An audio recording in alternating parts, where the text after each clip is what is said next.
Como algunos saben, hace unos días estuve en Venezuela.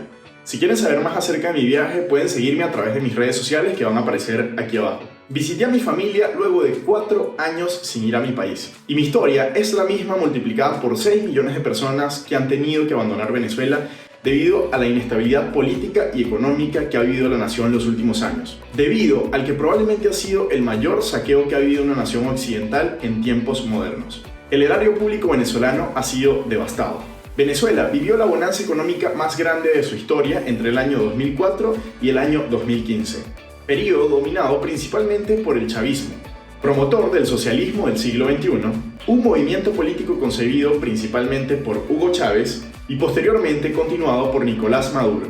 Pese a esta gran riqueza, el país no logró ningún avance social ni económico, pero lo cierto es que ahora existe un panorama comunicativo a favor de una presunta recuperación del país. Esto debido a que poco a poco se ha venido dando una dolarización, primero informal y luego promovida por el Estado de manera formal. ¿Será cierto que Venezuela se está arreglando y es de nuevo una nación de oportunidades? ¿Cuán real es este planteamiento? ¿Qué dicen las cifras económicas? Pero sobre todo, ¿qué fue lo que yo pude ver en mi experiencia visitando a mi país después de tanto tiempo? Si quieres saberlo, quédate hasta el final del video para descubrirlo. Mi nombre es Alfredo Flores y esto es Mapa Político.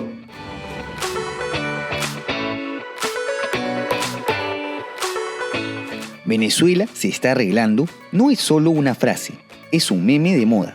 Influencers visitando el país, la dolarización, policía en Mustangs, otra vez concesionarios con autos último modelo en las calles, casinos, un gobernador cool obsesionado con Drácula que ha llenado algunas partes de la ciudad con luces LED, el turístico archipiélago de los Roques ahora al alcance de todos, acceso a marcas internacionales presentes en cualquier lugar a través de mercados multimarcas llamados bodegones y dólares.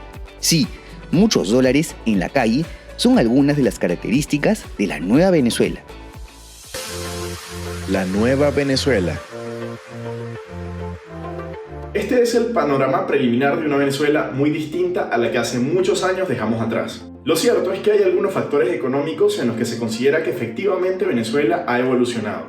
Uno de los puntos importantes que mencionan algunos de los consultores y analistas que pude oír y leer es que Venezuela en este periodo se ha diversificado. Por primera vez en décadas el petróleo representa 30% de la economía, cuando hasta hace muy poco el petróleo representó por muchísimo tiempo el 90% de la economía e inclusive más. El Producto Interno Bruto del país también, después de casi 20 años de dominio total del Estado, por primera vez se ha visto impulsado por el sector privado.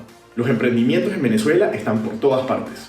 Estas son indiscutibles cifras positivas que hablan muy bien de la capacidad del venezolano para poder sobreponerse a través del emprendimiento de la crisis.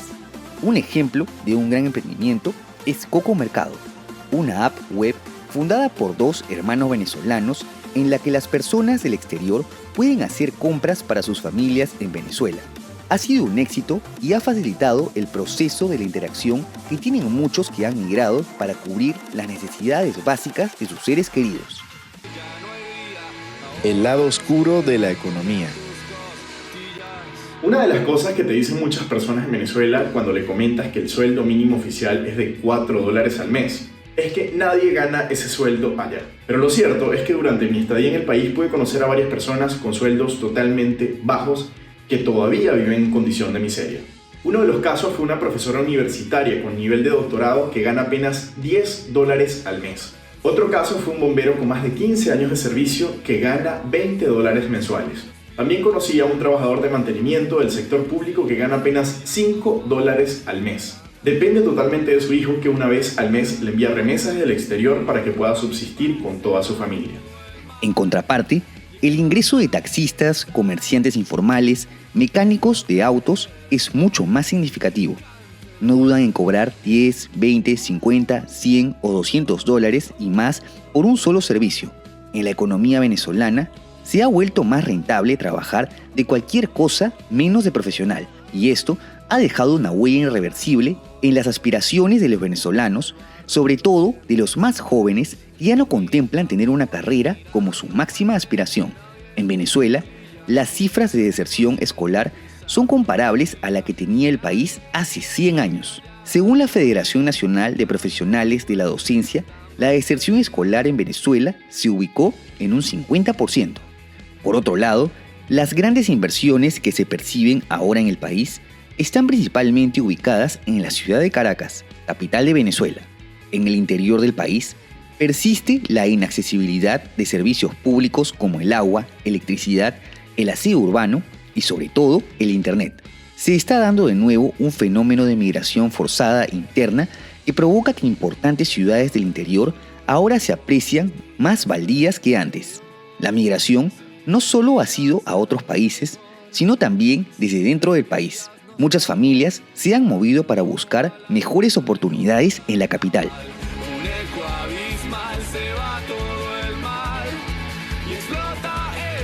No obstante, muchas de las obras y proyectos que se llevan a cabo en la capital venezolana no gozan con el aval de ninguna empresa reconocida, o en todo caso de gran renombre. Muchas son empresas concesionarias o constructoras que nunca antes se habían visto en el país. También se observa cierto apoyo de inversión china, rusa e iraní. Queda entonces la duda de cuántos de estos proyectos vienen de la inversión privada y cuántos de estos pudieran estar viniendo del lavado de dinero. Tomemos en cuenta que muchos empresarios venezolanos, militares y personas vinculadas al gobierno tienen bloqueos que no les permiten hacer negocios en otras partes del mundo. Inclusive hay figuras vinculadas al narcotráfico que están solicitadas por la justicia internacional. Todos estos que se han enriquecido en este proceso de descomposición social y destrucción económica en Venezuela, ahora tienen la oportunidad de invertir en su propio país y poder lavar dinero. ¿Ha disminuido la pobreza?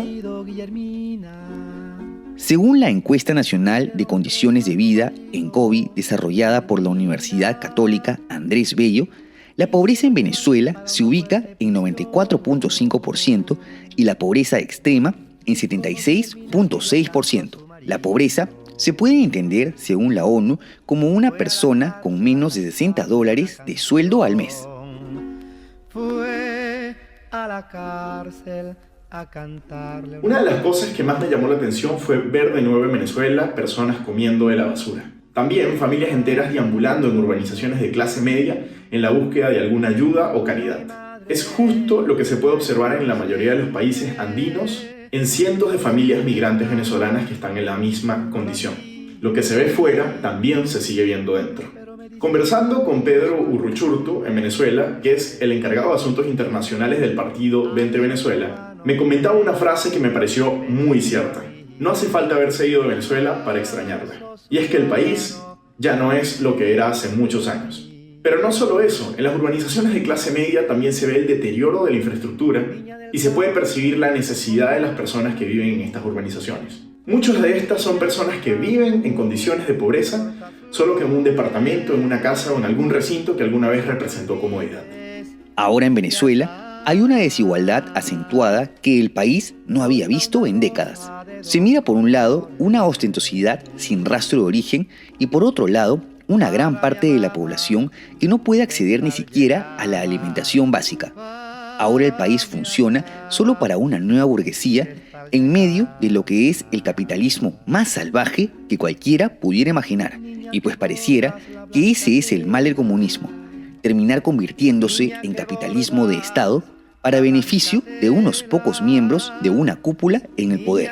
Y sí, sé lo que muchos quizás me van a decir, Alfredo, pero hay pobreza en toda América Latina. En cualquier país de la región se pueden ver personas en condición de pobreza extrema. Y es cierto, lo sé, pero lo que también es cierto es que Venezuela es probablemente el país que menos justificado tenga tener un nivel de pobreza tan alto. Y ahora mismo vamos a ver por qué. La gran debacle.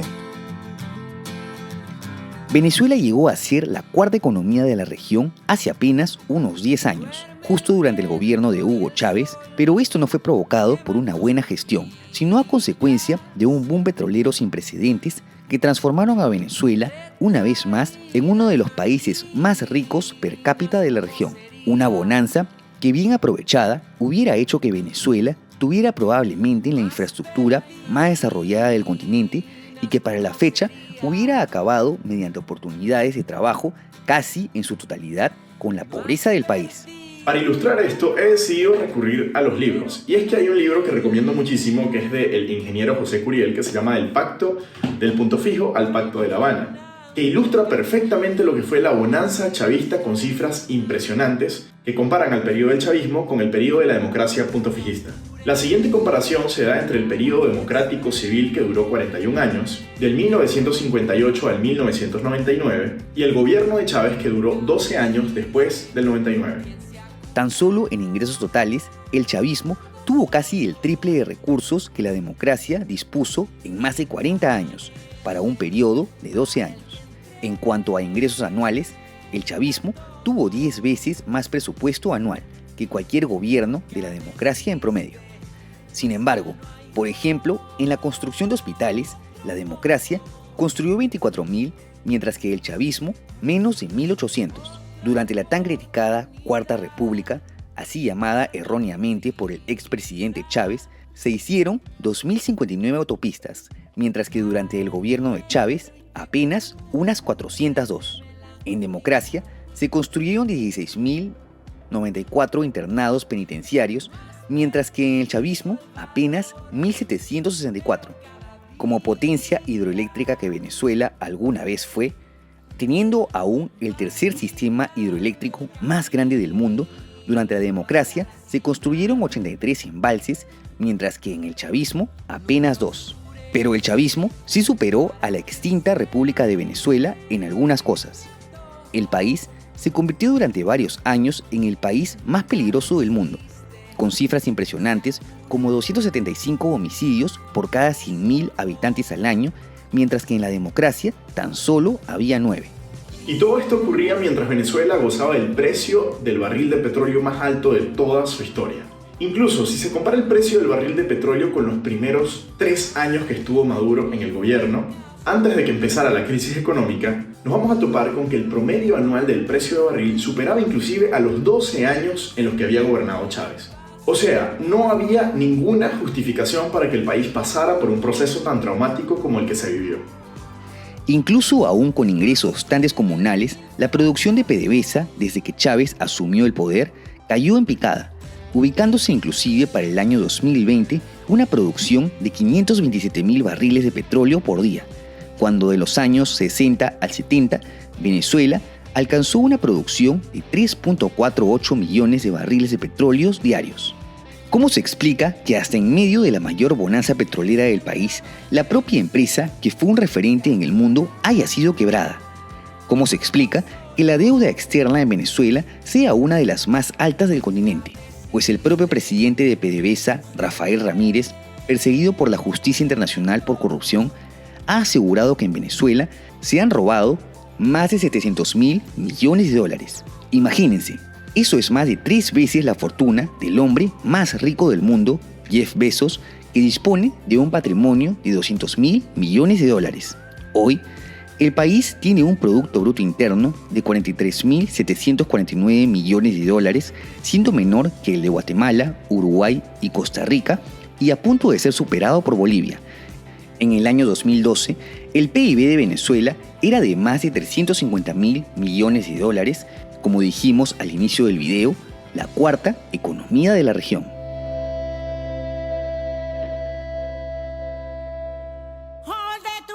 ¿Se arregló o no se arregló?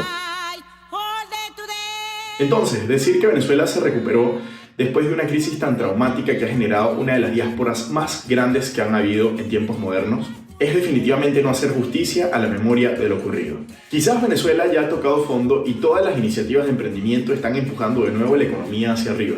Y es que Venezuela sigue siendo un país muy rico y donde hay muchísimo talento. Pero estar menos mal no quiere decir estar totalmente bien. Sin embargo, a pesar del secuestro de su estado, Venezuela sigue siendo un país con muchísimos recursos naturales y recursos humanos, lo cual el día cero de la recuperación de la democracia permitirá al país de nuevo integrarse con el mundo y empezar a desarrollarse, como tanto se lo merece.